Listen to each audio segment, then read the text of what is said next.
जय माँ। आज हम लोग योग समन्वय के दूसरी पुस्तक बुक 2 के 12वें चैप्टर द रियलाइजेशन ऑफ सच्चिदानंद की संसिद्धि, उससे कुछ अंश पढ़ेंगे। इस को पढ़ने के पहले एक प्रश्न जुड़ा हुआ है जो श्री अरविंद इसमें उठाते हैं, क्योंकि आमतौर से हम लोगों को ये बताया जाता है कि ये संसार है, ये प्रकृति है और वह ब्रह्म है। ब्रह्म चेतना में हम जाके इस संसार के सारे बंधनों से मुक्त हो जाते हैं। We are liberated from the bondage and bonds of nature. So स्वाभाविक है कि ये एक बहुत बड़ा अट्रैक्शन है, आकर्षण है। मुक्ति कौन नहीं चाहता है, लेकिन मुक्ति से कौन नहीं डरता है सबको। श्री अरविंद एक जगह सावित्री में लिखते हैं, freedom he asks but needs to live in bonds. अगर कह दिया जाए ठीक है तुम्हें मुक्त हो, आज से अपना सेल फोन यहाँ जमा कर दो और कमरे में बंद हो जाओ, तो 5 दिन के अंदर व्यक्ति विक्षिप्त हो जाता है। तो खैर प्रयास करते हैं लोग मुक्ति के लिए, और ब्रह्म की चेतना में ये सच है कि सारे द्वंद्व से मुक्ति हो जाती है।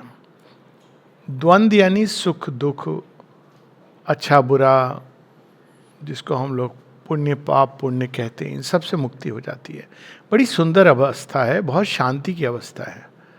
और जैसे जैसे वो स्थापित हो जाती है, स्थायी हो जाती है, तो स्वाभाविक है कि फिर इस जीवन में जो स्ट्रेस है, जो वापस इसमें प्रवेश करना, द्वंद्व में प्रवेश करना, तो बहुत बड़ा आकर्षण है इसका, ब्रह्म में मुक्ति का। तो ये तो इससे हम लोग अवगत हैं। उपनिषदों में कहा गया, हम लोगों ने पहले वाले चैप्टर में पढ़ा the modes of the self, कि ये 3 द्वार से या 3 अवस्थाओं से हम प्राप्त कर सकते हैं इसको। एक जो हमारे ही अंदर विद्यमान है भगवान, एक जो विश्व में विद्यमान है, एक जो विश्व के परे ट्रांसेंडेंट। लेकिन इसमें एक बहुत बड़ी एक खाई रह जाती है। खाई ये रहती है कि ठीक है वह ब्रह्म है और ये जो है ये संसार है, जगत है, माया मिथ्या जो भी हम कह लें, नाम प्रकृति है, तो फिर इसका उससे क्या कोई संबंध है, कोई लेना देना है कि नहीं है। तो इसमें अगर आप बात करेंगे जो ट्रेडिशनल वेदांतिन्स हैं, वो कहते हैं नहीं ये तो माया है। माया कैसे आई, तो वो कहते हैं कि इल्यूजन है। इल्यूजन कैसे आया, क्यों आया, इसमें क्यों माथे को लगा रहे हो, इससे बाहर निकल जाओ। और जब बाहर निकलोगे तो आपको पता चलेगा कि जिसको तुम समझ रहे थे कि है वो वास्तव में नहीं है, और जिसको तुम सोच रहे थे कि नहीं है वास्तव में वही है। तो ये एक बहुत ही ये एक ऐसा सल्यूशन है जो वास्तव में अगर हम ध्यान से देखें तो सल्यूशन नहीं है।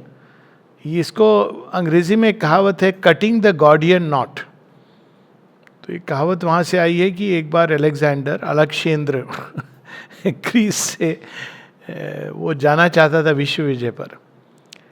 तो ऐसी मान्यता थी कि एक पहेली थी, गांठ थी बंधी हुई, और कहा गया था कि जो इस गांठ को पूरी खोल देगा वह विश्व विजयी बनेगा। तो अलेक्जेंडर के मन में विश्व विजयी बनने का स्वप्न था। तो वो कहता है ठीक है, बहुत लोगों ने हाथ पांव मार दिया, मैं भी प्रयास करता हूँ। तो खोलने लगा, उससे भी नहीं खुली। तो अलेक्जेंडर ने आओ देखा ना ताव तलवार निकाली और काट दी उसको।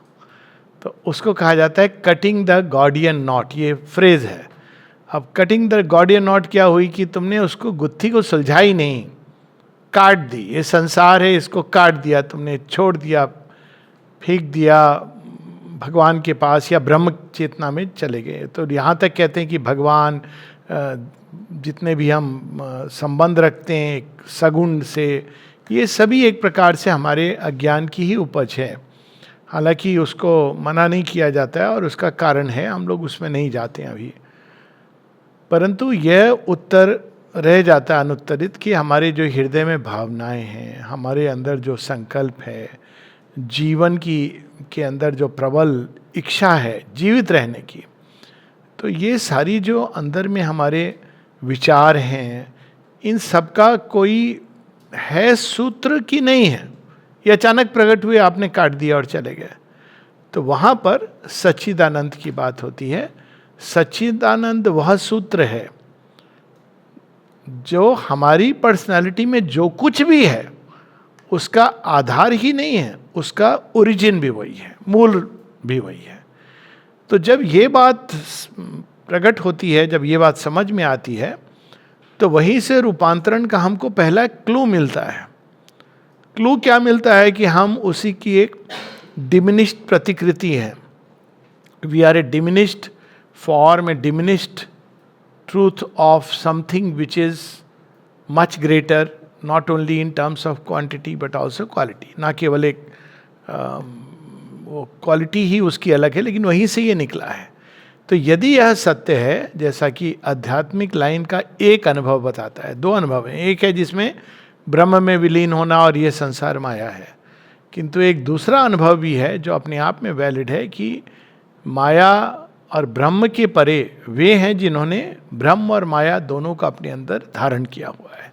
ये बात श्री कृष्ण बताते हैं और गीता में बड़ी ऑथेंटिक चीज़, और उसको उसके कई जगहों पे बाद में पुराणों में इसके उल्लेख मिलते हैं, पर ट्रेडिशनल वेदांत में इसकी बात नहीं होगी, क्योंकि वहाँ पे ब्रह्म की बात होती है।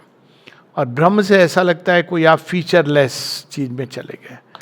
तो ये सच है कि जो पहला कांटेक्ट होता है वो फीचरलेस से ही कांटेक्ट होता है, जिसके अंदर नाम रूप सब डिसॉल्व हो जाते हैं। तो बहुत पावरफुल कांटेक्ट है, बहुत पावरफुल उसका इम्पैक्ट होता है हमारी नेचर के ऊपर। लेकिन इसके परे सच्चिदानंद यानी एक डिवाइन पर्सनालिटी है, और वह पर्सनालिटी का हमारे पर्सनालिटी में जो कुछ भी तत्व हैं हमारे व्यक्तित्व में, वो वहाँ से निकले हैं। और इसलिए सच्चिदानंद आवश्यक है, ना केवल आवश्यक है फिलॉसफिकली, किंतु एक सत्य है जिसको अनुभव किया जा सकता है। अब श्री अरविंद इसको थोड़ा सा डिटेल में बताते हैं, और देखा जाए ये बहुत ही एक लॉजिकल चीज़ है कि सच्चिदानंद, ये तीन चीज़ें इसमें हैं, सत, चित, आनंद, और इन तीनों के अंदर शक्ति समाहित है। तो सत क्या है? एग्जिस्टेंस। क्या हम ये कह सकते हैं कि कोई चीज़ एग्जिस्ट नहीं करती है? एग्जिस्ट, तो अगर कोई मुझसे पूछे तुम एग्जिस्ट करते हो, अगर कोई किसी और से पूछे तुम एग्जिस्ट करते हो कि नहीं, तो एग्जिस्टेंस है, ये एक संसार का सत्य है। तो उस एग्जिस्टेंस का स्रोत क्या है? सत, जो ट्रू एग्जिस्टेंट है, वन एग्जिस्टेंट है, लेकिन वही अनेकों अनेकों अनेकों एग्जिस्टेंसेस में बन गया है। दूसरा आता है चित। चित यानी चेतना। अब चित के अंदर दो एस्पेक्ट्स हैं, एक है चित और एक है तपस। चित यानी नॉलेज, ज्ञान, लेकिन ये साधारण ज्ञान की बात नहीं, हर चीज के अंदर ज्ञान रूप में चित स्थापित है। ज्ञान से अर्थ उसकी अपनी एक अवेयरनेस है, हर अणु के अंदर भी है। हम किसी चीज के बारे में नहीं कह सकते कि इसमें चित नहीं है, यानी ये अचेत है। ये हम ह्यूमन लैंग्वेज में कहते हैं, क्योंकि हम केवल मानव चेतना को सब कुछ समझते हैं। ये बहुत ही ह्यूमन सेंट्रिक अप्रोच, इसलिए हम कहते हैं मनुष्य तो सचेत है, बाकी सब सचेत नहीं है। लेकिन जैसे कि कई एक्सपेरिमेंट किए गए हैं, प्रयोग किए गए हैं, यहाँ तक कि मेटल्स में भी किए गए हैं, और उसमें भी कि अणुओं के अंदर भी एक प्रकार की अवेयरनेस और नॉलेज काम करती है। लेकिन हम इसको नॉलेज उस सेंस में नहीं कह सकते कि जैसे हम लोग अपने आप को, अब इसको हम ऐसे एग्जाम्पल ले लें कि आर्टिफिशियल इंटेलिजेंस है या प्लेन कंप्यूटर है, तो कंप्यूटर के अंदर नॉलेज है कि नहीं है? अब देखिए यहाँ माथा चकरा जाएगा। तो ये ठीक है, किसी ने फीड की है, सिस्टम बनाया है, लेकिन हम ये नहीं कह सकते कि उसके अंदर नॉलेज नहीं है। वो नॉलेज मैकेनिकली ऑपरेट कर रही है, उसके अंदर आपने जो फीड किया उस हिसाब से वो काम कर रही है।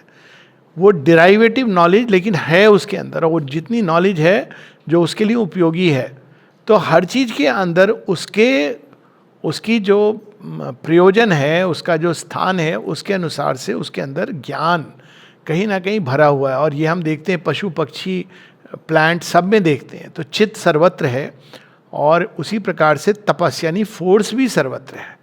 अब वो फोर्स एकदम बंधी हुई है जड़ तत्व के अंदर, और मनुष्यों में अर्ध विकसित है, और मनुष्य के परे देवताओं में और भी विकसित है, और ईश्वर में वो पूर्ण शक्ति के रूप में विद्यमान है।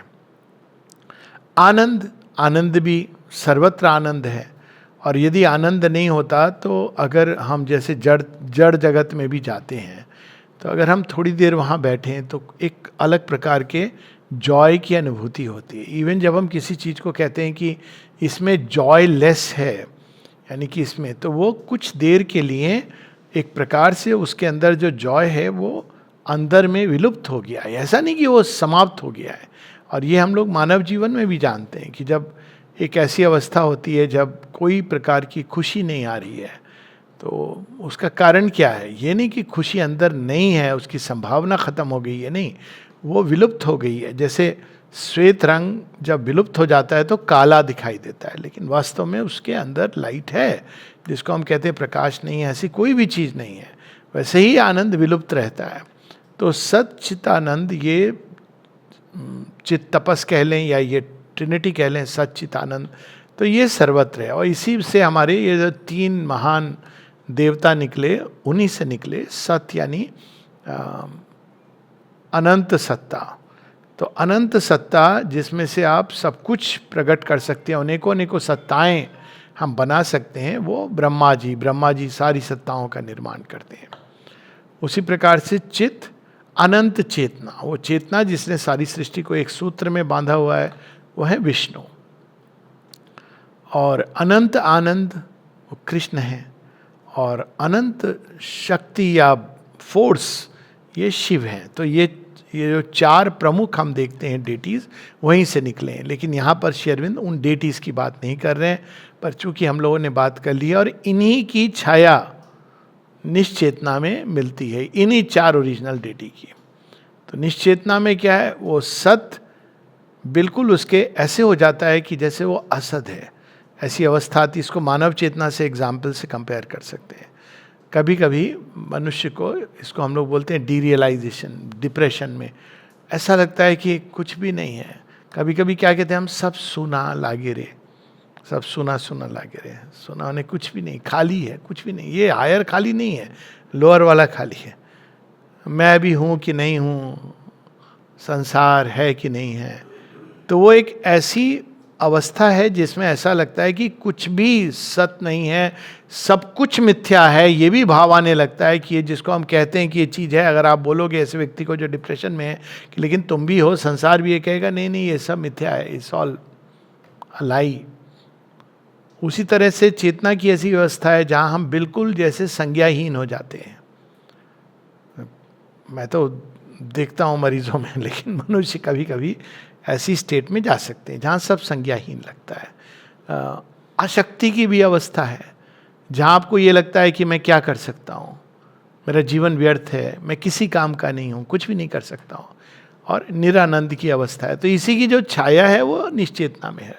मनुष्य के अंदर इन दोनों के बीच टग ऑफ वार चलता है।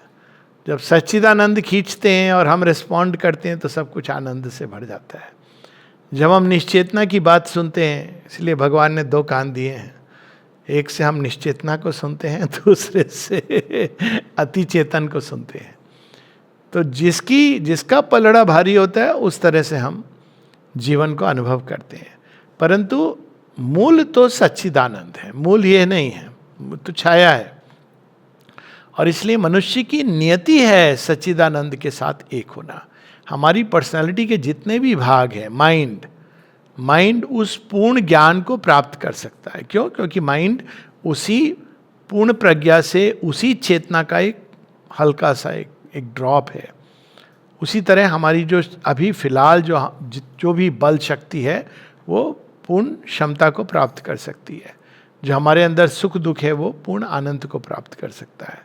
और जो हमारे अंदर सीमित सत्ता है, सीमित सत्ता क्या? I am mister so and so, ये सीमित सत्ता है।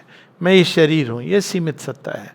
वो उस असीम सत्ता को प्राप्त कर सकती है, वहाँ तक कि वो हर किसी में, वो एक बहुत सुंदर कवि ने एक लिखा है, हर किसी में दिखती है तेरी सूरत और ये उस हद तक जा सकता है जहाँ तेरी की जगह मेरी हो जाता है, लेकिन वो ये पर्सनालिटी का मेरी नहीं है, everything is the one self.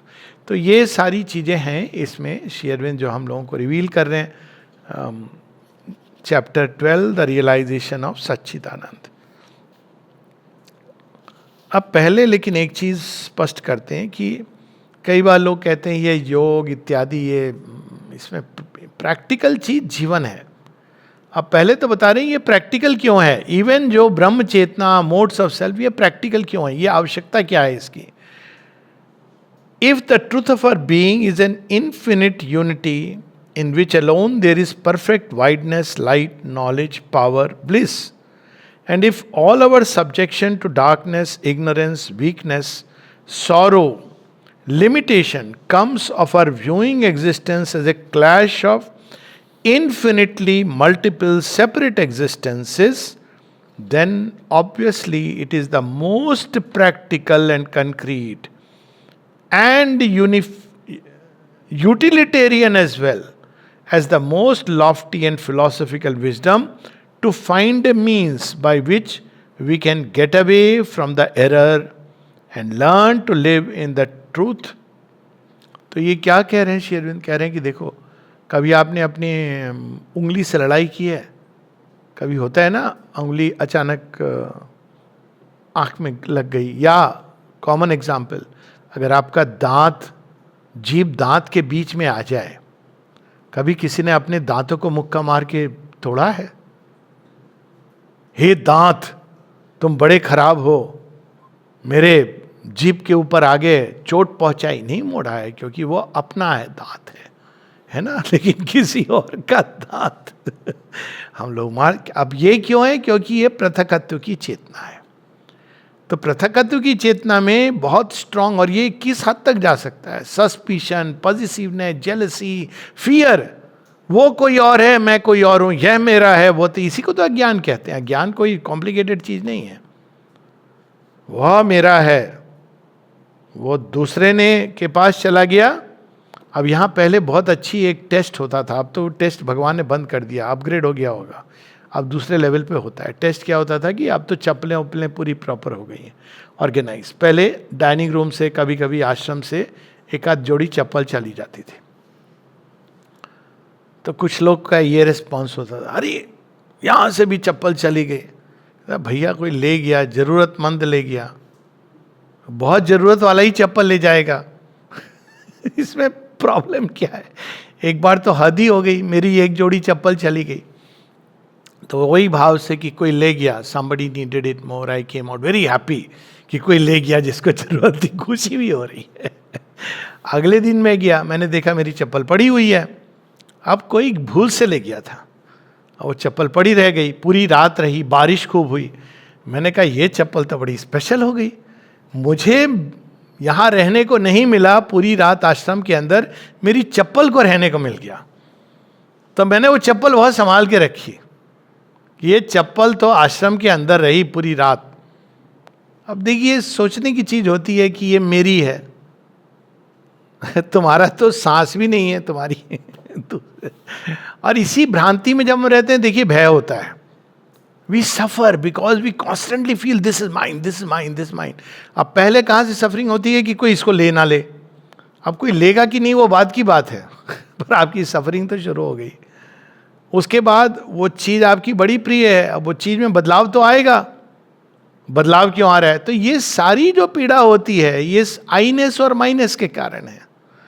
तो इसलिए श्री अरविंद कहते हैं प्रैक्टिकल और यूटिलिटेरियन पॉइंट ऑफ व्यू से भी देखो कि तुम अगर इस सत्य को पकड़ लो कि ये मेरा या तेरा नहीं है, लेकिन साथ में एक चीज़ जोड़ के ये ईश्वर का है, तो आपको केयर लेनी है। ये नहीं कि ये मैं छोड़ दो, मेरा नहीं है, इट डजंट मैटर, नहीं, ये ईश्वर का है, अभी मेरे हाथों में है, मेरे पास है, मैं इसका ध्यान रखूं, और कल को नहीं रहेगा तो कोई बात नहीं है, वो जा रहा है भगवान जहाँ चाहे। तो ये कितनी पीड़ा जीवन की समाप्त हो जाएगी।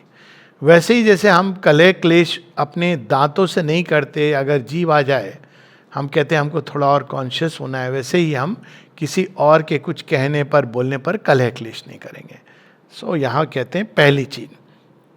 आगे, so also if that one is in its nature a freedom from bondage to this play of qualities which constitute our psychology, and if from subjection to that play are born the struggle and discord in which we live, floundering eternally between the two poles of good and evil, virtue and sin, satisfaction and failure, Joy and grief. तो पहले तो किस चीज से मुक्ति मिली कि ये मेरा है तेरा, आइनेस एंड माइनस. दूसरा जॉय एंड ग्रीफ, सुख दुख वहीं से शुरू हो रहे हैं, आई और माई से. नेक्स्ट लेवल क्या आ रहा है कि good and evil, virtue and vice, इससे प्रारंभ हो रहा है. Joy and grief, pleasure and pain, then to get beyond the qualities and take our foundation in the settled peace of that which is always beyond them is the only practical wisdom. अब इसको example ले लें. अगर अर्जुन से कोई पूछता युद्ध के बाद कि अर्जुन तुम्हें शर्म नहीं आई, तुमने इतने लोगों को मारा, तो अर्जुन क्या कहते कन्हैया से पूछो, ask Krishna, he told me. अब जिम्मेदारी किसकी हो गई?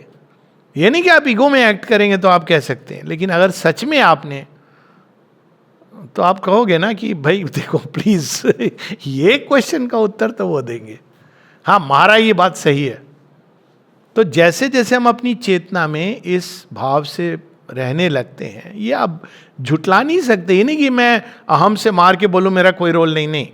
पर जेन्युइनली अगर आप इस भाव से जी रहे हैं कि यह कर्म जो हो रहा है, कर्ता भी वही है और कृत्य भी वही है, अगर ये सच्चा भाव है, ये आपके अंदर इसका ज्ञान है, तो फिर आप इसके भी बंधन से मुक्त हो जाते हो. फेल्योर होती है तो आप ये नहीं अरे मैं फेल हो गया, और जब आपको सक्सेस मिलती है तो मेरे नाम की चर्चा हो रही है. दोनों चीज़ों से आप मुक्त हो जाते हो. तो यहाँ श्री अरविंद कहते हैं तो भी ये प्रैक्टिकल चीज़ है. तीसरा, if attachment to mutable personality is the cause of our self ignorance, of our discord and quarrel with ourselves and with life and with others, and if there is an impersonal one in which no such discord and ignorance and vain and noisy effort exist, because it is in eternal identity and harmony with itself, then to arrive in our souls in that impersonality and untroubled oneness of being is the one line and object of human effort to which our reason can consent to give the name of practicality. तो 3 practical कारण बता रहे हैं. कई बार लोग कहते हैं कि क्या अव्यावहारिक चीज़ें हैं. ये फिलॉसफी नहीं है, व्यावहारिक चीज़ है. अब क्या है, हमारी पर्सनालिटी से हम बड़े अटैच्ड होते हैं, और इस हद तक अटैचमेंट होता है, ये तो पता चलता है. और ख़ासकर जो प्रोफेशनल लोग होते हैं, प्रोफेशनल ईगो, मैं डॉक्टर हूँ कि तुम हो. अब मैंने सुना है मरीज कह रहा है डॉक्टर साहब मुझे दवाई सूट नहीं करती है, और डॉक्टर का देखो मैं डॉक्टर हूं कि तुम डॉक्टर हो, जाओ किसी और के पास जाओ. अरे भाई वो बेचारा कंज्यूमर वो है उसको पता है कि उसके शरीर पर ये चीज़ नहीं, और उसका मन नहीं है, फेथ नहीं है. ठीक है, आपने अपना काम कर दिया, उसका अटैचमेंट देखिए कितना होता है. उस डॉक्टर के पास मरीज क्यों चला गया? डॉक्टर ही नहीं, हर किसी के साथ होता है. तो होता है, आप कहीं भी किसी सेटअप में चले जाइए, किस डॉक्टर के पास कितने मरीज जा रहे हैं. अरे ये भी कोई सोचने की चीज़ है. यहाँ तक कि आश्रमों में सीनियर स्वामी को क्यों नहीं बुलाया, जूनियर स्वामी को क्यों बुला लिया फीता काटने के लिए, देख चुका हूँ मैं संन्यास आश्रम के लोगों में.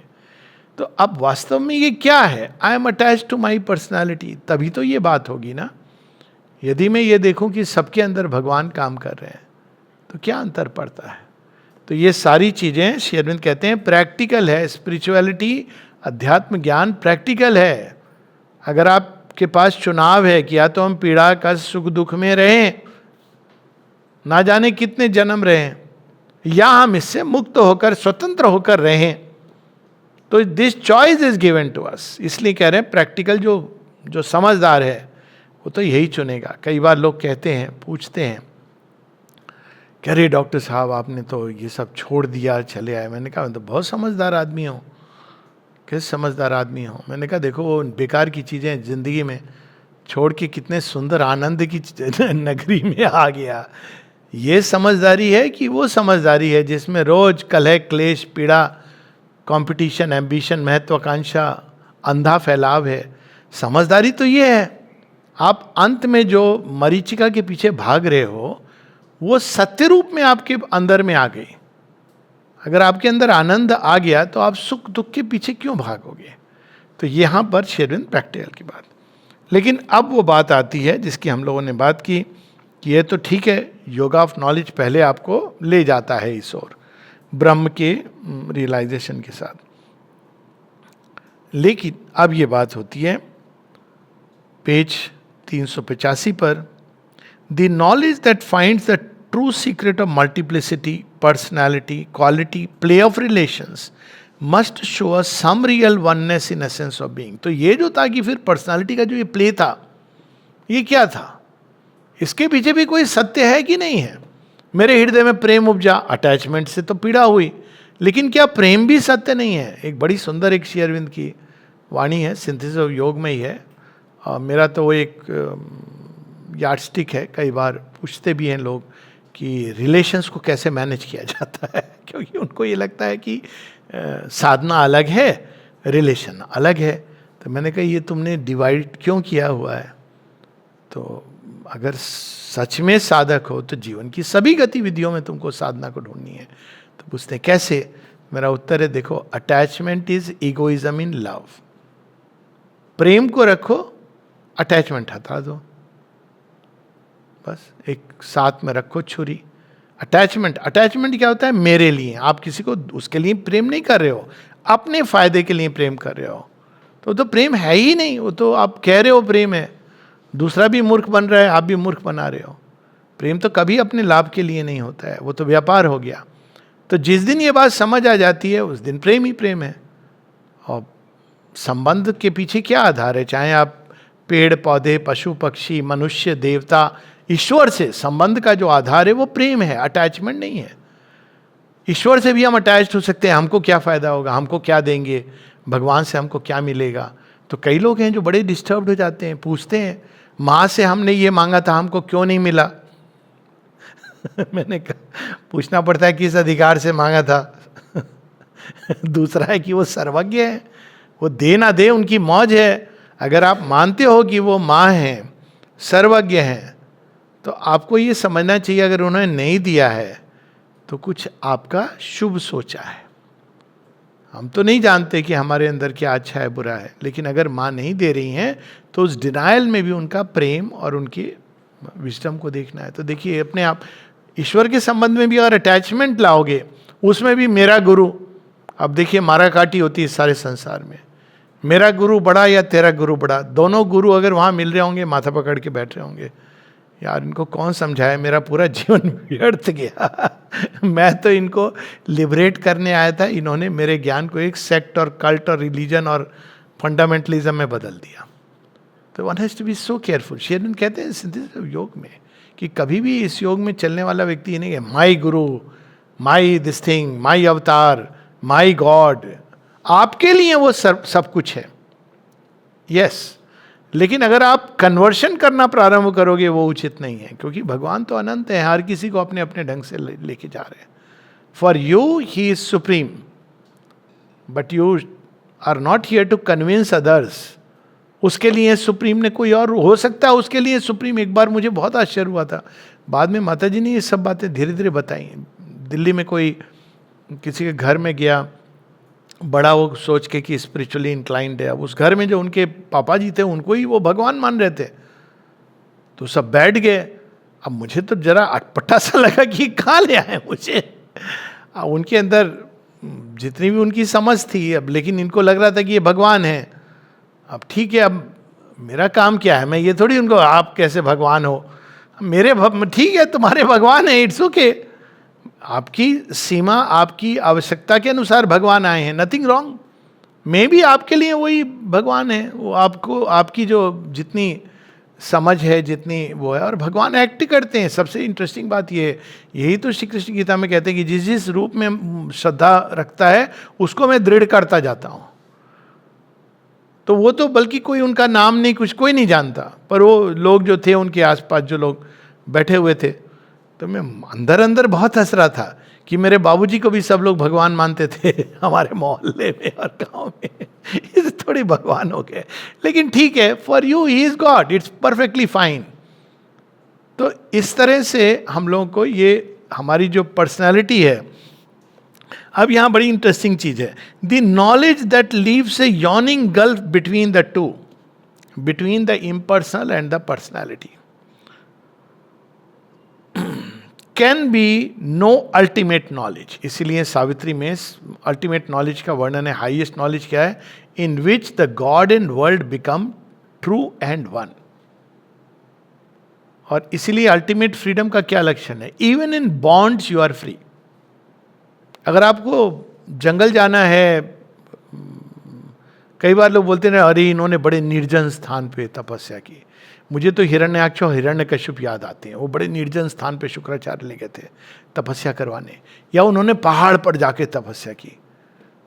तो भाई आपने तपस्या की, बहुत अच्छी बात है, पर आपको जीवन की समस्याओं के बारे में मालूम नहीं है, you have never tackled the problems of life and world. तो हमको तो वैसा वाला भगवान चाहिए जिसने शादी की, बच्चा भी हुआ। अब ऐसे तो एक श्री कृष्ण आते हैं और एक श्री अरविंद माता जी आती हैं, परफेक्ट फिट होते हैं, जिन्होंने जीवन को देखा, जीवन का सब कुछ देखा, क्योंकि you want that. Ram of course, पर राम श्री कृष्ण एक अलग डायमेंशन से हैं। तो यह जब हम इस प्रकार से देखते हैं कि ये पर्सनालिटी और उस इम्पर्सनल के बीच में गैप रह जाता है, इसी को रामायण की कहानी में जब माता सती कहती हैं तो बिलक बिलक के रो रहे हैं, कहाँ के भगवान सच्चिदानंद ब्रह्म प्रणाम करते जा रहे हैं शिव जी। कहते देखो टेस्ट मत करना, ये सच्चिदानंद ब्रह्म ही है, और सच तो ये है हम सब सच्चिदानंद ब्रह्म हैं, अंतर ये है कि हम अचेत हैं, हम नहीं जानते, वो कॉन्शियस है, यही अंतर है। तो यहाँ पर ये गल्फ अगर रह जाता है, however logical it may seem to the analytical intellect, क्योंकि सांख्य के आधार पर ये डिस्टिंक्शन किया गया है पुरुष और प्रकृति का, बाद में इसको ट्रेडिशनल योगा ऑफ नॉलेज ने पिकअप कर लिया कि ब्रह्म और माया। तो कहते हैं लॉजिकल एनालिटिकल कितना भी लगे, लेकिन एक खाई तो रह गई between nature and God, between personality and the impersonal. However satisfactory to a self dividing experience, true knowledge must arrive at a oneness which embraces even though it exceeds the totality of things. आप सब चीज से ऊपर हो, इसका लक्षण ये होता है कि आप सब चीज में आके भी आप अपनी उस अवस्था को बरकरार रहती है। वो इस पर डिपेंड नहीं करती है कि आप जड़ तत्व के अंदर भी चले गए। गॉड का श्री अरविंद ने कविता लिखी है, और Thou who disdainest not the worm to be nor even the clod, therefore we know by that humility that thou art God. तो गॉड तो गॉड है, वो अणु के अंदर भी है। तो यहाँ पर इसकी बात हो रही है। For there can be no such original unbridgeable chasm of duality either in the all existence itself or between any transcendent oneness and the all existent. The experience which finds at the summit of things such an original, unbridgeable chasm between two contrary principles and can at most succeed in overleaping it, so that it has to live in one or the other, but cannot embrace and unify, is not the ultimate experience. तो अब ये यहाँ पर स्पष्ट कर देते हैं कि जो ट्रेडिशनल वेदांत का अनुभव है कि there is the self, the Brahman, और या पुरुष, और उसका प्रकृति जीवन के साथ कोई संबंध नहीं, ये माया है, ये छलना है, इल्यूजन है, वो अल्टीमेट ट्रूथ नहीं हो सकता। वो एक पड़ाव हो सकता है, but it cannot be the ultimate truth. तो यहाँ पर ये बात स्पष्ट कर देते हैं।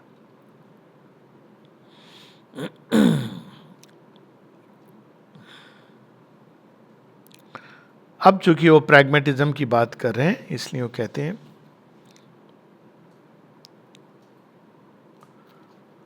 For the individual centre we call ourselves to enter by its consciousness into the divine and reproduce its nature in itself is the high and marvellous yet perfectly rational and most supremely pragmatic and utilitarian goal before us. अब यहाँ ultimate practical sense क्या कहती है, ये नहीं कि हम इसको छोड़ के फ्री हो गए, लेकिन वह जो सुप्रीम नेचर है, जो भगवान की प्रकृति, दैवी प्रकृति, परा प्रकृति जिसकी बात श्री कृष्ण करते हैं, उसको अपनी प्रकृति के अंदर प्रकट करना. देखिए रूपांतरण के सारे क्लूज आ रहे हैं यहाँ से. यानी मनुष्य की प्रकृति के अंदर दिव्य प्रकृति समाहित हो जाए, रिप्लेस कर दे, वो है अल्टीमेट रिजोल्यूशन और सॉल्यूशन. और ये संभव इसलिए क्योंकि एक दैवी प्रकृति और परा प्रकृति है. यही बात श्री कृष्ण कहते हैं और यही बात श्री अरविंद कहते हैं कि ऐसी एक परा प्रकृति है जिसका यह प्रकृति एक छाया है. सांख्य नहीं कहता है, इसलिए सांख्य दर्शन से प्रेरित जितनी भी चीजें हैं उनके अंदर ये हम देखते हैं भेद, क्योंकि सांख्य के अनुसार त्रिगुणात्मक प्रकृति है और पुरुष है. लेकिन त्रिगुणात्मक प्रकृति का फिर ओरिजिन क्या है सांख्य नहीं बताता है, गीता बताती है. कहती है कि यह देखो ये लोअर नेचर है, लोअर प्रकृति है जिसके बारे में गीता बताती हैं, सीमित प्रकृति, और दूसरी मेरी प्रकृति परा प्रकृति, उसके बारे में अब मैं तुम्हें बताता हूँ, वह सुनो. तो वहाँ पर हम देखते हैं कि विस्तार से बताते हैं. और यहाँ तक गीता ले जाती है कि परा प्रकृति का मानव प्रकृति के साथ कॉन्टैक्ट पॉइंट वो भी बताते हैं कि वही जीव बनी है. चैत्य सत्ता उसी परा प्रकृति का टच कॉन्टैक्ट पॉइंट है और उसमें वो स्वभाव के रूप में इंपल्शन डालती है. मतलब ही टेक्स अस वेरी फार.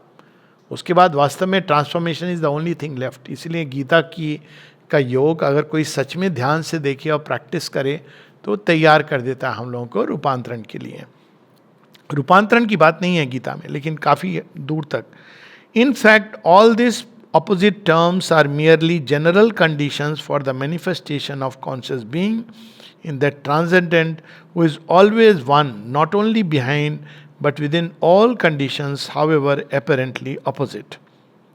अब वो बता रहे हैं इस ट्रिनिटी ऑफ वो कैसे प्रकट होता है. And the original unifying spirit stuff of them all and the one substantial mode of them all is that which has been described for the convenience of our thought as the trinity of Satchidananda, existence, consciousness, bliss. These are everywhere the three inseparable divine terms. अब क्या कह रहे हैं कि duality एक condition है oneness की तरफ. अब इसको ऐसे देखें, बच्चा क्लास में जाता है तो पास होता है, फेल होता है, स्ट्रेस होता है, करता करते जाता है.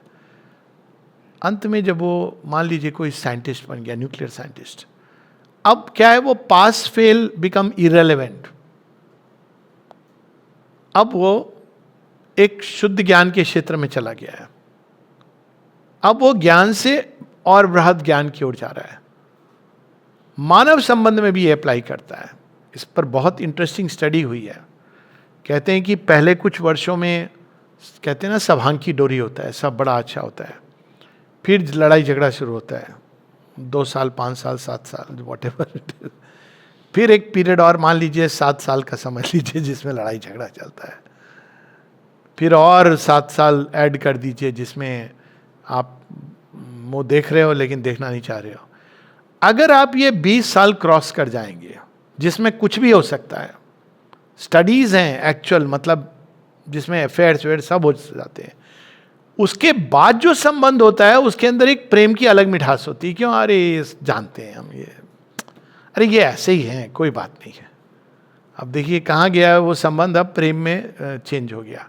तो आपका झगड़ा कलह क्लेश अपने आप ये हमारे पेरेंट्स इस बात को जानते थे क्योंकि वो फोर्स्ड हो गए थे, उनके पास कोई ऑप्शन नहीं थे. तो वो पर फोर्स वो जीवन ऐसे जीते थे, अंत में कहते हाँ ठीक है. जब बच्चे नहीं समझ पाते कहते हाँ तुम्हारी मम्मी ऐसी है, और वो कहती ये ऐसे ही हैं पापा तेरे. पर उसमें एक प्रेम होता था. अब हम उसको नहीं, वो सस्टेन करना मुश्किल होता है. तो पहले जीवन डुअलिटी से शुरू होता है जिसमें आपको अच्छा बुरा, अगर आप इसको सस्टेन कर लोगे, वही चीज योग में भी लागू होती है. शुरू में योग में कठिनाई और इजी पीरियड, कठिनाई इजी पीरियड, अगर आप इसको सस्टेन कर लोगे 12 साल मैक्सिमम 15 साल, उसके बाद हाईवे पर आगे ग्रैंड ट्रंक रोड पे शुरू में कठिनाई है. तो यहां पर श्री अरविंद यही चीज को बता रहे हैं कि शुरू में ये डुअलिटी वाला फेस है, लेकिन वो वननेस की तरफ ले जाता है. तो वो जो वननेस है वो क्या है? सच्चिदानंद, एग्जिस्टेंस, कॉन्शियसनेस, ब्लिस। अब उसमें वो उदाहरण देके बता रहे हैं कि सब जगह ये सब है, none of them is really separate. जहां सत्ता है वहां चेतना है, वो अणु के अंदर भी चेतना है। अगर चेतना नहीं होती, हम लोग तो स्टडी करते ना एटम की लॉज, तो कैसे कैसे काम करता है? अगर उसके ऑपरेटिंग सिस्टम में ये नॉलेज तो है ना कहीं। अगर मान लो एटम के अंदर ये ज्ञान नहीं होता कि तुम बाहरी लेयर में 2 या 8 इलेक्ट्रॉन ही हो सकते हैं, तो एटम तो कोलैप्स कर जाता। साइंटिस्ट इतनी डिटेल स्टडी करके बुक्स लिखते हैं, लेकिन एटम के अंदर ये नेचुरल, सात स्वाभाविक है, इतना ज्ञान तो है। वो जैसे ही उसके अलग जाता है, वो अब जो में से प्रकृति, बात तो वही हुई ना कि उसकी प्रकृति में ये इनबिल्ट है, सिस्टम में है। नहीं तो देखा जाए तो एक अणु कितना बारीक, जिससे सारा मटेरियल यूनिवर्स बना है, स्टार्स तक बने। और अगर उसकी गति में जाएं, एक भविष्यवाणी हुई थी कुछ समय पूर्व, 90s में हुई थी, कि जो 2 गैलेक्सीज हैं, एक एंड्रोमेडा गैलेक्सी और एक और गैलेक्सी, ये कितने बिलियन ईयर्स के बाद एक दूसरे में कोलैप्स करेंगी, एब्जॉर्ब हो जाएंगी। एस्ट्रोनॉमिकल टाइम था। अब वो कहते नहीं, हमारा कैलकुलेशन गलत था, नहीं होंगी। पॉइंट ये नहीं है कि होंगी कि नहीं होंगी, पॉइंट है आप देखिए अणुओं से बनी हुई गैलेक्सीज चक्रवात में घूम रही हैं, किस स्पीड के साथ। कोई तो चीज है ज्ञान जो उसको संभाले हुए ऑर्डर में रखता है हर चीज को। हम चींटियों के ऊपर पुस्तक लिखते हैं, हम लोग वैज्ञानिक स्टडी करके। चींटी अपने से 3 गुना अधिक भार उठा करके चलती है। हम लोग ट्राई करें, 60 किलो वजन वाला 200 किलो उठा करके चले अपने, वो बड़े मजे जाती हैं चीनी को उठा करके। और कम्युनिकेशन देखिए उनको, कोई मोबाइल नेटवर्क नहीं है, 1G 2G 5G 6G nothing. पर चींटियों का कम्युनिकेशन नेटवर्क इतना अच्छा है।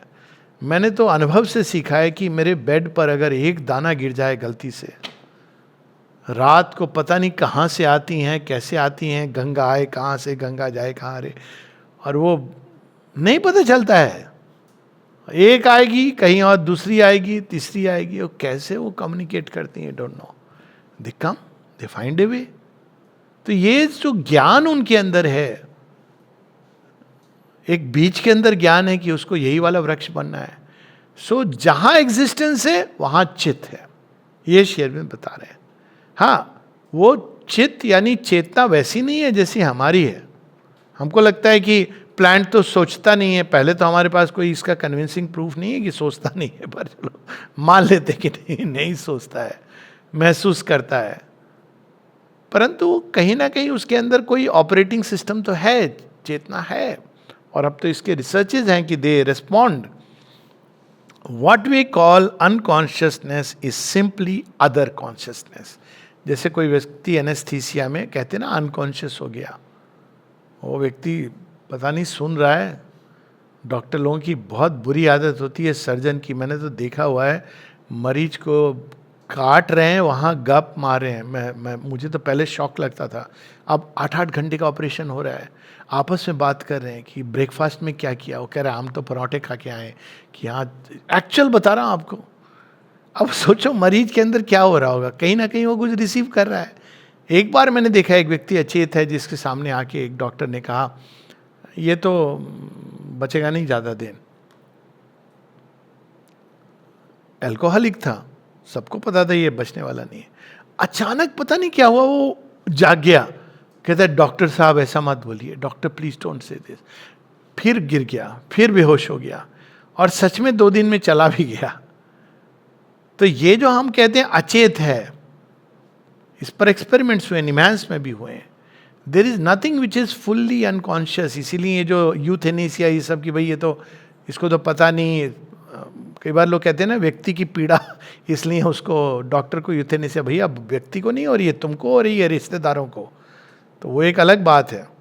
वेंटिलेटर के मैं खिलाफ हूँ, लेकिन यू मस्ट अंडरस्टैंड कि वो कोई ना कोई चीज़ उसकी चेतना अंदर अनुभव कर रही है, लेकिन अदर कॉन्शियसनेस अलग प्रकार से अनुभव कर रही है। और इस पर बहुत एक्सपेरिमेंट हुए हैं। तो ये चीज़ जड़ तत्व के साथ भी लागू होती है। इसीलिए कहा गया है कि जहाँ पर यज्ञ होता है, जहाँ तपस्या हुई है, वहाँ के ईंटों में भी वो घनीभूत चेतना आ जाती है। कई लोग पूछते हैं आश्रम के बारे में, जैसे स्कूल के बारे में पूछते हैं, ऐसा है वैसा है। मैंने कहा बाकी सब छोड़ दो, ये तुम्हारी मानवीय बुद्धि है, बुद्धि के परे की बात है, तुम तो जज करने का कोई क्राइटेरिया नहीं समझते नहीं। लेकिन ये चीज़ डिनाई करते हो क्या कि ये श्री अरविंद आश्रम के बिल्कुल सामने स्कूल? हाँ, वो तो फिजिकल फैक्ट है। अब देखिए क्या अंतर हो गया।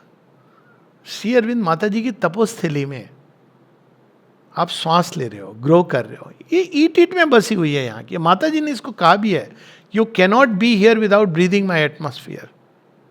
अब आपको पता चले नहीं चले ये तो आपकी इवोल्यूशन के ऊपर है। व्यक्ति अचेत हो, उसके सामने लोग क्या बातें कर रहे हैं उसको हो सकता है ना पता चले, लेकिन हर चीज कॉन्शियस है, छिपी हुई कॉन्शियसनेस है, जागृत की जा सकती है।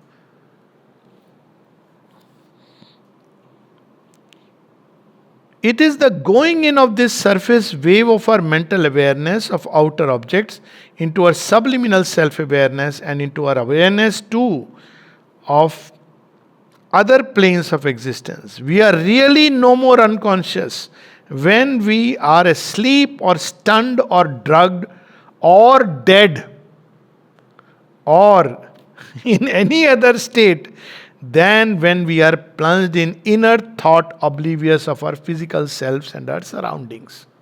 होता है, मेरे साथ तो परसों हुआ, वो आश्रम के बाहर निकला, वैसे आपको नशा रहता है, नशे में आप बाहर निकले, सामने में वो रील बना रहे थे कोई एक लड़का और एक लड़की, अब मेरे अंदर आए, बेचारों को पेमेंट पर है, मैं साइड से हो जाता, लेकिन वो नशा था।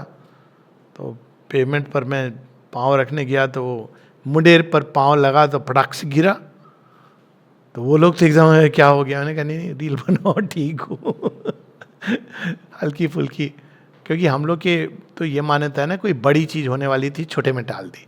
This a very good formula छोटी चोट लगी, बड़ी लगने वाली थी, माँ ने छोटी सी चोट दी, हल्का सा झटके ने बड़ा झटका बचा दिया। पर होता है तो क्या, was I unconscious? No, I was in my own state. मेरी आंखें खुली थी। और थॉट्स में भी ये होता है कि कई बार आप थॉट में इतने ऑब्लिवियस होते हो कि आप नहीं देख पाते हो कि आपके बगल से कौन गुजर गया।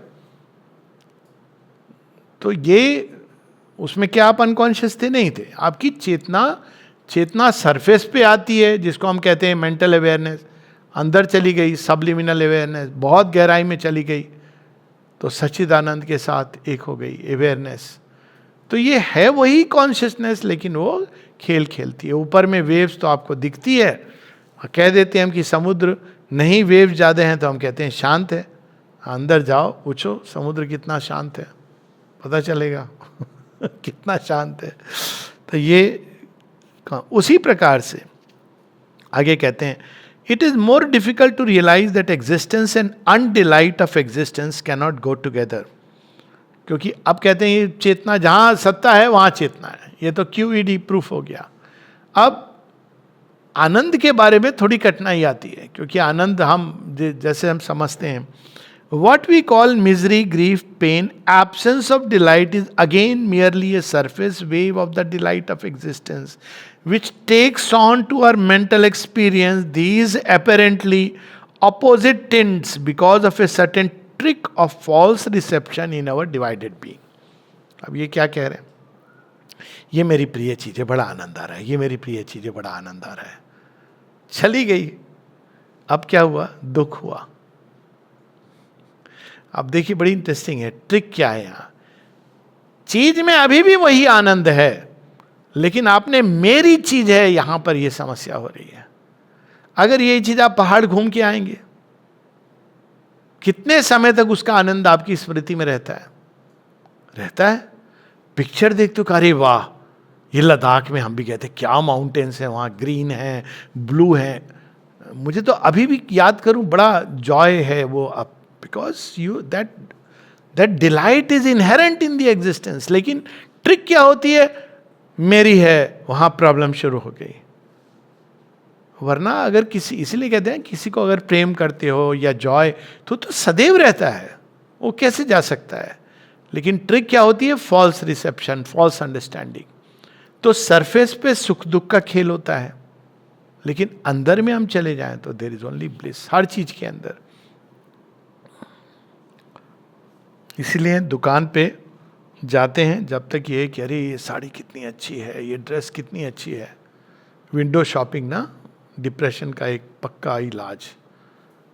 अब विंडो शॉपिंग नहीं, अमेजोन पे चले जाइए, अरे वाह कितना अच्छा सूट। लेकिन आपने जैसे ही अपना कार्ड निकाला ना, प्रॉब्लम शुरू हो जाती है। तो इट्स ए फैक्ट, कोई मैं वो चीज नहीं बता रहा हूं। तो ये है हर चीज के अंदर, उस मटेरियल को देख के आपको जॉय मिल रहा है, लेकिन जैसे ही आप अपनाना चाहते हो ना, वहां उसका जॉय चला जाता है, आपके पॉकेट में समा जाता है। और पैसा है तो भी प्रॉब्लम है। आपने खरीद लिया, किसी ने अप्रिशिएट नहीं किया, आपने खरीदा बहुत एक्सपेंसिव स्टोर से, कहने वाले ने कह दिया सरोजनी नगर मार्केट से लाए थे क्या, हमने यही कपड़ा 500 रुपए में वहां देखा था, अभी देखिए आपके चेहरे की शक्ल। आप बड़े अंदर में गर्वान्वित हो रहे हो कि हमने 10,000 की चीज खरीदी। अब किसी ने कहा हाँ ये ना वो मार्केट है, उसमें ये 1,000 रुपए की मिल रही थी। अब देखिए आपका चेहरा कैसा सिकुड़ेगा। तो ये तो आपकी समस्या है, लेकिन उसमें जॉय तो वही है ना जो आपको पहले महसूस हुआ। पैसे से उसके जॉय का मूल्यांकन थोड़ी होता है। तो यहां पर वो कह रहे हैं, in order to realise this we have to get away from our absorption in these surface habits, these petty tricks of our mental being, and when we do get behind and away from them, it is surprising how superficial they are, what ridiculously weak and little penetrating pinpricks they prove to be. यही तो होता है love story hate story में। नहीं मैं उसकी शक्ल नहीं देखना चाहता या चाहती, अरे भाई 2 दिन पहले वो तुमको बहुत जॉय हो रहा था उसको देख के, ऐसा क्या हो गया? अब ये देखिए बदला कुछ उसके अंदर आपके अंदर, लेकिन वो same contact is no more able to give you that joy. तो यहां पर है हर जगह, लेकिन सरफेस चेतना कैसे रिएक्ट करती है? ऐसे।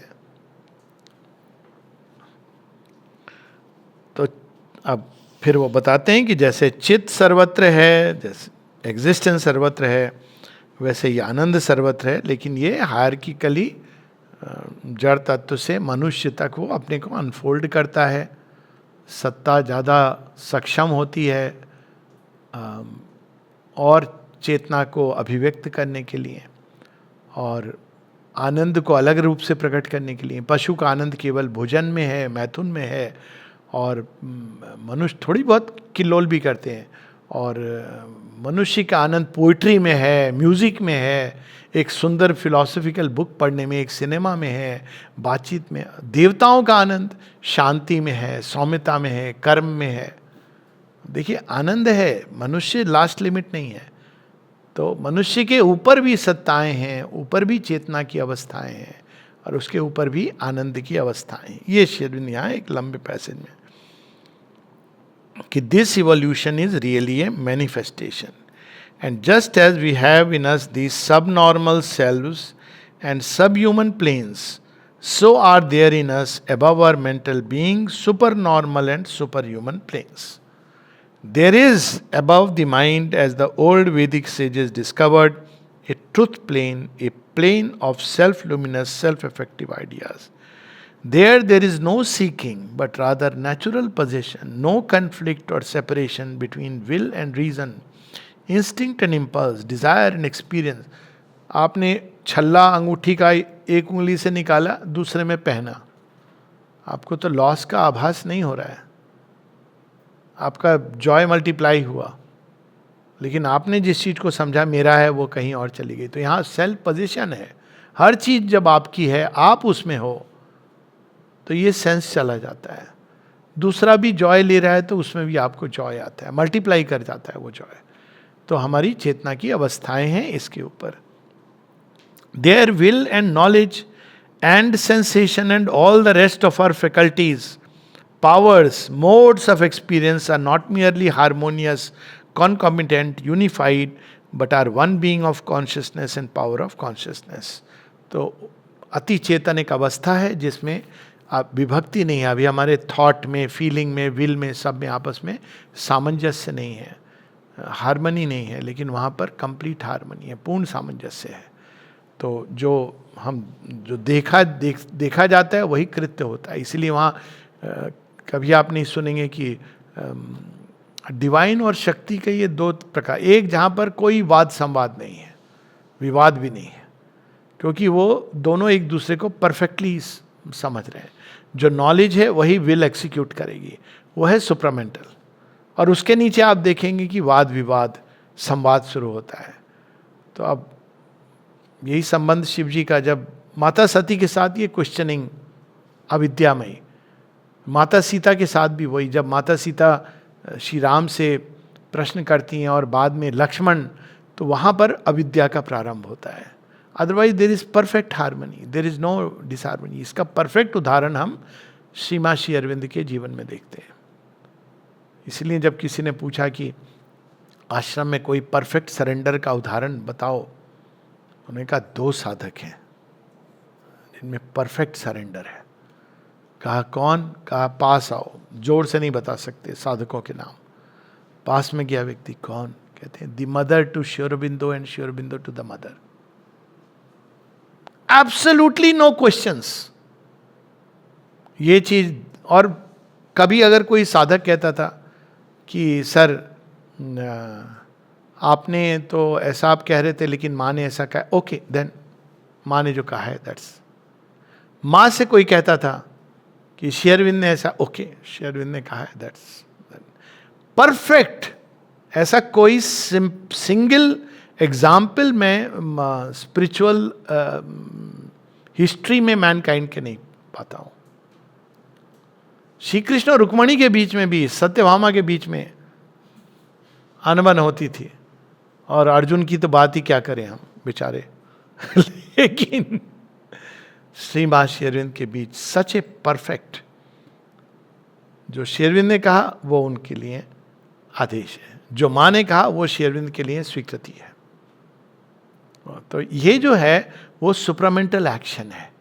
सुपर माइंड में ये दोनों एक हैं, आनंद भी एक है, सब कुछ एक साथ है और हार्मोनाइज्ड है। एक मतलब ये नहीं कि कहीं खिचड़ी बन गई, सब हैं साथ में अपनी भिन्नताओं को लिए हुए, लेकिन वो हार्मोनियस है कहीं पर भी। तो उसका वर्णन है, ऑल इज चित बिकॉज ऑल इज सत, all is various movement of the original consciousness, because all is various movement of the original being.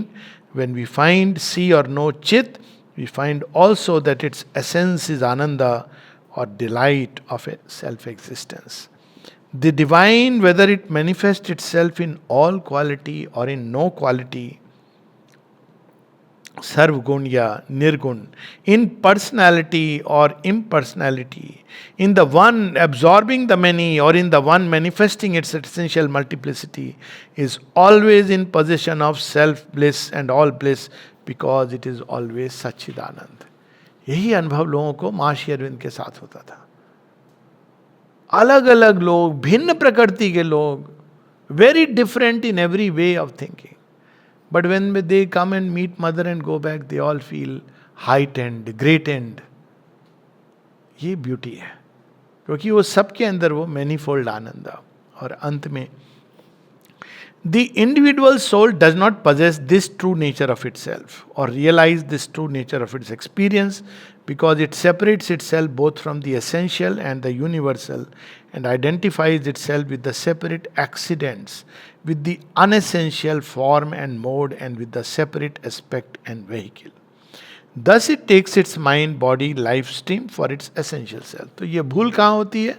भूल ये होती है कि जो हमारे सेल्फ है, इंडिविजुअल सेल्फ है, वो यूनिवर्सल और ट्रांसेंडेंट के साथ आइडेंटिफाई नहीं करके वो ईगो पर्सनालिटी के साथ, वो शरीर के साथ, मन के साथ, जीवन शैली के साथ, हृदय के भावों के साथ, तरंगों के साथ, बाहरी चेतना के साथ आइडेंटिफाइड है। इसलिए वो सुख दुख का अनुभव करता है। यदि वो सच्चिदानंद के साथ एक होगा तो हर किसी में, हर अवस्था में वो आनंद को प्राप्त करेगा। हर किसी के अंदर उसको भगवान का दर्शन होगा। और ये मतलब नहीं दर्शन हो रहा है, फिर से वही बात वो बाद में शेयर में बताते हैं कि सबके साथ वो एक जैसा व्यवहार करेगा। नहीं, वो जो व्यवहार होगा हर किसी के साथ, वो डिपेंड करेगा कि वो जो सत्य चेतना है उसके अनुसार क्या व्यवहार होना चाहिए। श्री कृष्ण दुर्योधन के अंदर भी है, ऐसा तो नहीं है कि वो नहीं है तो वो कोलैप्स कर जाएगा। श्री कृष्ण अर्जुन के अंदर भी है, लेकिन अंतर है व्यवहार में। वो दुर्योधन को कहते हैं तेरा तो विनाश होने वाला है, लेकिन अर्जुन के साथ वो खड़े हैं। हालांकि उनमें भी श्री कृष्ण है, इनमें भी। तो जब दुर्योधन क्या है, वो आइडेंटिफाइड है। और यही लोग कई बार, कर्ण और अर्जुन में डिफरेंस क्या है, अनेकों डिफरेंस कई बार मैंने बताया। पर बात ये नहीं है कि दोनों कैसे धनुर्धर हैं, कैसे हो सकता है एक बड़ा हो छोटा हो, ये इंपॉर्टेंट नहीं है। कर्ण पूरी तरह अपने अहंकार के साथ आइडेंटिफाइड है। पहला अहंकार, मैं सुत पुत्र, लेकिन वास्तव में मैं क्षत्रिय हूं। दूसरा अहंकार, मैं अर्जुन से कहीं अधिक सुपीरियर हूं। तीसरा अहंकार, दुर्योधन का मित्र हूं, मुझे ये मित्रता निभानी है। यदि अर्जुन में भी यही अहंकार रहते तो कौन जाने कि युद्ध का क्या निर्णय होता। लेकिन स्मार्ट मूव क्या करते हैं श्री कृष्ण, युद्ध के पहले एक चीज स्पष्ट हो जाती है अर्जुन को, होऊंगा मैं कुछ भी, लेकिन इनका हूं, इनकी प्रेरणा से मुझे युद्ध लड़ रहा हूं, यही मेरे साथ खड़े हैं। वो जानता था इस बात को कहीं ना कहीं इंट्यूटिवली, लेकिन कुरुक्षेत्र में युद्ध के पहले श्री कृष्ण स्पष्ट कर देते हैं। क्योंकि यदि अर्जुन ये कहता कोई बात नहीं है कृष्ण, मेरी आपकी जरूरत नहीं है, वैसे आप साइड में बैठो, मैं हूं, अर्जुन हूं मैं, महान अर्जुन, दिव्यास्त्रधारी अर्जुन, हु नोज, भीष्म ही उड़ा देते, बाकी वहां तक पहुंचने की जरूरत नहीं होती। यही अंतर है कि अर्जुन अपने आप को आइडेंटिफाई करने लगा श्री कृष्ण के सहचर के रूप में। क्यों? श्री कृष्ण उसको ये सीक्रेट बता देते हैं, वो अवसर आ गया है ये सीक्रेट बताने का कि नर नारायण है, तू नर है, मैं नारायण हूं। अर्जुन को जब सीक्रेट पता चल जाती है तो अब वो सुख दुख के बाहर आ गया है, और अब वो युद्ध कोई उसका व्यक्तिगत युद्ध मात्र नहीं है, वो अब यूनिवर्सल चेतना में जो बेस्ट है, भगवान जो परात्पर हैं, ट्रांसेंडेंट हैं, वो विश्व के अंदर जो खेल लीला रच रहे हैं उसमें उस इंडिविजुअल अर्जुन का क्या रोल है, यह वो जान गया है। यही बस अंतर है। यहाँ श्री अरविंद ये बता रहे हैं कि हमारी सोल इस आनंद को नहीं जानती है क्योंकि वो बाहर आइडेंटिफाइड है। दिस फ्रैगमेंटरी एस्पेक्ट, और rather collection of fragmentary experiences,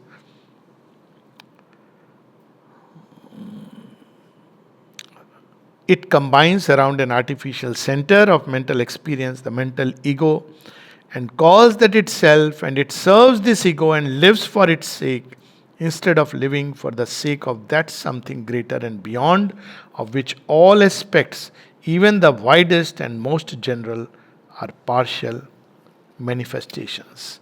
This is the living in the false and not the true self. तो बस यही है, हमको बस एक हल्का सा अपनी सच्ची पहचान ढूंढ लेंगे तो सच्चिदानंद की का अनुभव प्रारंभ हो जाएगा। मूल रूप से we'll know that our existence मृत्यु से समाप्त नहीं होता, बिकॉज हम डिवाइन एग्जिस्टेंस का ही पोर्शन है। हमारी चेतना हम तक सीमित होगी, लेकिन हम असीम से जुड़े हैं, तो हमारी शक्ति और चेतना की कोई लिमिट नहीं है। और चूंकि हम उस परम आनंद से जुड़े हैं, तो सुख दुख की जगह हर अवस्था में व्यक्ति आनंद को अनुभव करने लगता है। सच्चिदानंद माँ।